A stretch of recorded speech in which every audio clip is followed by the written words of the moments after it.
ఏమిటి?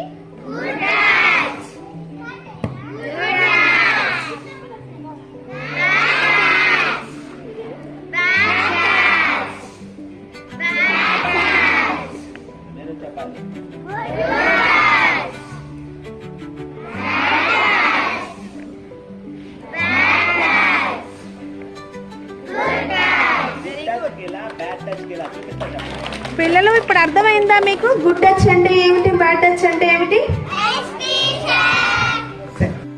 అక్కడ కిడ్నాప్ చేసేలా పాడు చేసేసేయాలి, అమ్మాయిని ఇబ్బంది పెట్టాలి అని చూస్తూ ఉంటాడు ఎప్పుడు.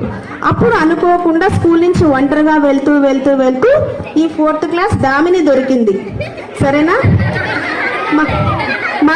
మా దుండగుడు గంజాయికి అలవాటు పడ్డ బానిస అయిన ఒక గబ్బు వెధవ వాడు వచ్చాడు. అమ్మాయి 2 చేతులు పట్టుకునే ప్రయత్నం చేస్తాడు. నిన్న దామిని తప్పించుకునేది, ఈ రోజు పూజిత తప్పించుకోదు. అప్పుడు వేరేగా చెప్పట్లు దామిని